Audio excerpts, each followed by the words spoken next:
I've really had this idea of yin and yang stuck in my mind a lot lately. We tend to look at the yin and yang as separate, even though we see it on the whole and we understand that concept.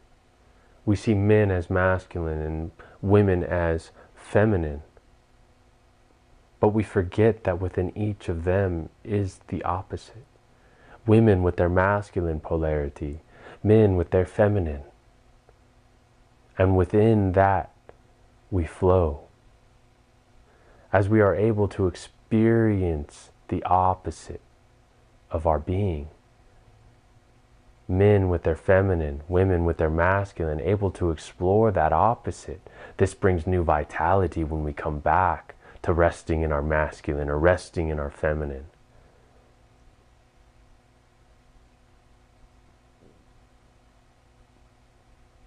And so I think this is a good thing in our society. Right now, women are fighting for their rights to be more equal to men, to diminish these double standards between the sexes, exploring their masculine.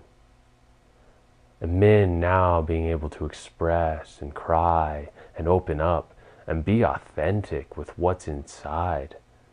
Not some image of what a masculine man is supposed to be, but to be their true being. And so I think this is a very good thing in our society. It can be a very good thing. We should be allowed to explore these different facets of our being, because this brings new vitality to us. This helps us to expand our consciousness, to have more understanding, more compassion, empathy. As you understand death, as you fully accept that into your being, that yes, someday I will die. That is not something I will escape. How this can affect and bring new vitality to your life, and how you take each breath and view each blooming flower. Men fucking cry. Women, I can't really speak for women, but yes, explore that masculine side of you. And as you explore this opposite end of your spectrum, you bring new vitality back to where you rest in your feminine or your masculine.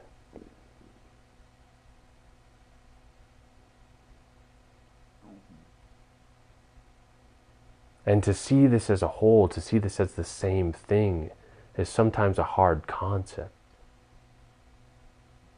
I think it's most easily related with the breath. Now the yogis believe that the breath is prana, life force. And it is the link between the spirit and the body, the physical manifestation that you are, and the deeper internal spiritual structures that connect you with everything and everyone and the universe. And then you look at our physiology. Literally built into our physiology is this polarity. You have the parasympathetic nervous system and the sympathetic nervous system. And what are they? What do they make? The autonomous nervous system. They make one whole. And we can directly affect this physiology through our breath. So we say, okay, open your mouth. Breathe shallow into your chest and a bit rapidly. This is our fight or flight breath. This means we've got to go. It makes our neurons, our muscles fire very rapidly. It restricts blood flow in our brain to only the most essential survival instincts. And then we say, okay, slow down, close your mouth, breathe through your nose, down into your belly, feeling it expand as you breathe. Contract as you exhale.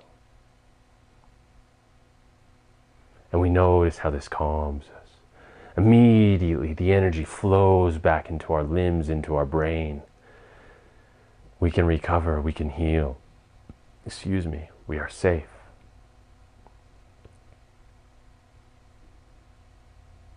And now we say, take a full breath, a yogic breath.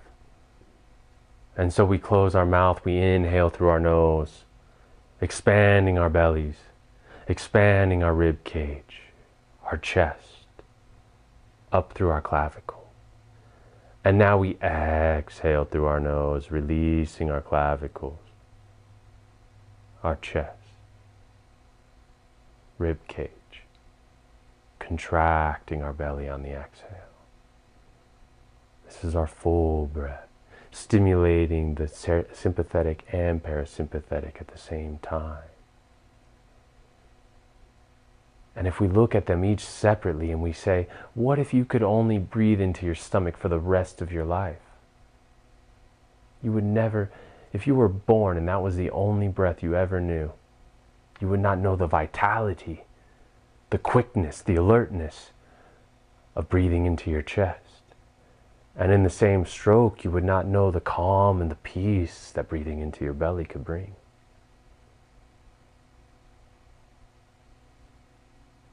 And so we see how these both make up the whole, and how they bring new vitality to each opposite end of the spectrum, and more appreciation and more love.